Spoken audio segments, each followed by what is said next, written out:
Bonjour à toutes, bonjour à tous, bienvenue sur My SUXU Experience, la première chaîne YouTube qui ne parle que du basket 3-3. Alors aujourd'hui, je suis toujours avec Fabrice et Aruna, joueurs de l'équipe de Pantin. Bonjour messieurs.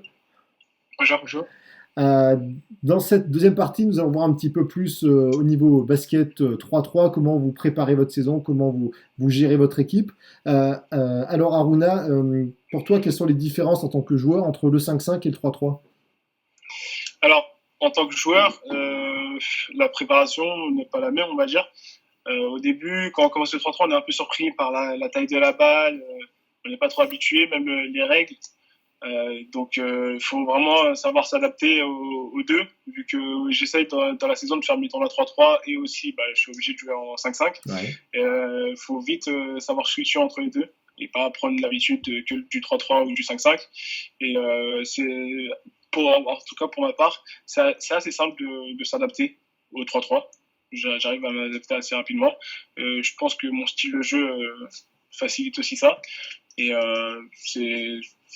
pour ma part, je trouve ça assez simple pour s'adapter. Et, C'est pas super difficile.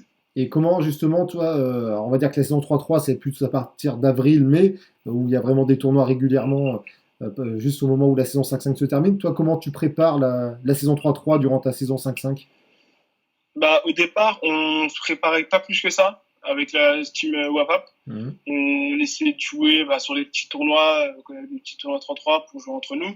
Et on n'avait pas vraiment accès à une salle pour pouvoir se préparer. Ouais. Et depuis qu'on a commencé la collab avec Fabrice, et on a la chance de pouvoir avoir un gymnase où on peut s'entraîner en 3-3 dans la semaine. Et ça permet de s'habituer, de commencer à avoir des formes de jeu et on voit la différence quand on est sur le terrain. D'accord. Donc un créneau par semaine de 3-3 durant la saison 5-5. De un à deux créneaux par semaine. Après, on voit avec la disponibilité des gens. Ouais. J'ai entraînement, donc j'ai pas tout le temps. J'ai pas tout le temps la possibilité de venir, mais quand je peux, j'essaie de venir et surtout quand il y a des tournois à préparer. D'accord. Alors Fabrice, toi donc qui un petit peu le responsable de l'équipe, de ton équipe, quels sont toi tes rôles et tes missions au sein de cette équipe? Moi, je m'occupe de checker surtout sur les sites les tournois qui vont arriver, Ouais. cibler les tournois. Je m'occupe aussi avec une autre personne de la relation avec les institutions type mairie, comité basket, etc. Ouais. Parce que ça coûte quand même un peu de sous, surtout pour les déplacements. Je m'occupe de gérer les créneaux. Je m'occupe du matériel, d'avoir du matériel pour les gars. D'accord. Et ouais, on fait souvent des petites sessions aussi à la House Factory entre nous pour se faire plaisir aussi. D'accord. Et est-ce que c'est toi qui fais les entraînements aussi ou pas du tout? Là, en ce moment, enfin tout le début de saison, c'est moi qui l'ai géré. Ouais. Mais depuis là, on essaie de structurer et on a fait appel à un coach qui va prendre en main l'équipe pour les gros tournois qui arrivent. D'accord.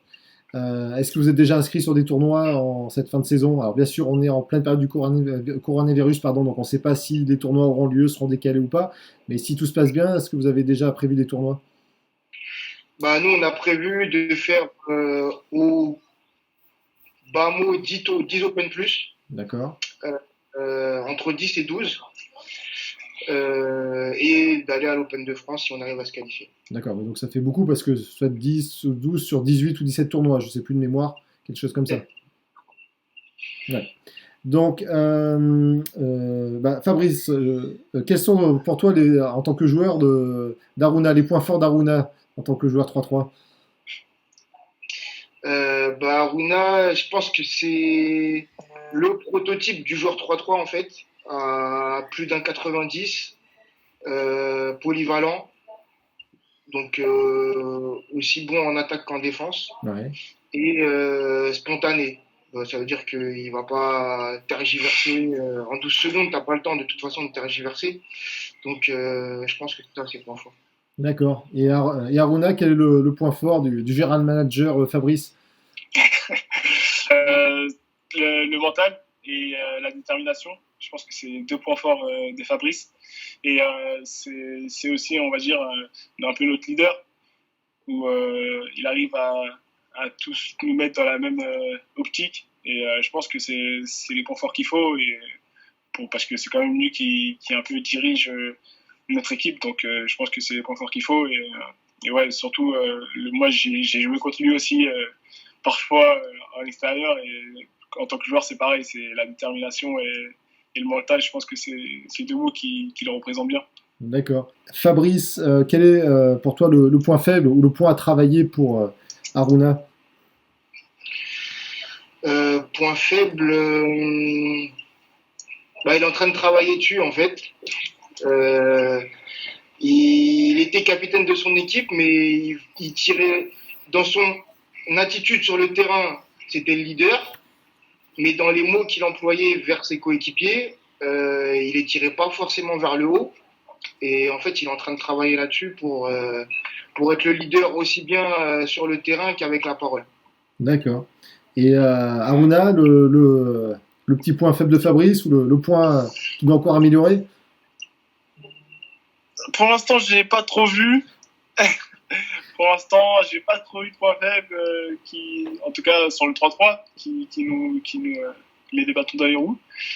Qu'est-ce que je pourrais dire? Il faut que je t'en trouve un quand même. Il y en a beaucoup peut-être.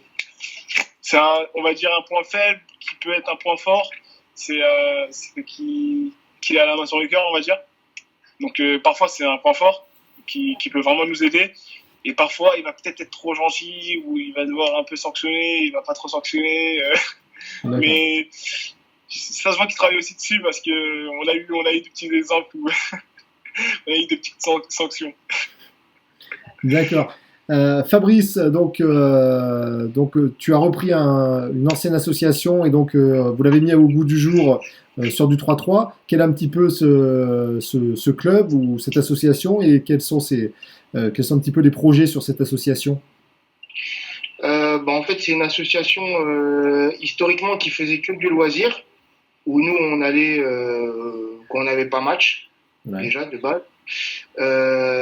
Et en fait, on s'est dit qu'il y avait peut-être moyen de faire quelque chose avec eux. Ça nous a évité toute la paperasse administrative de créer une association. Ouais.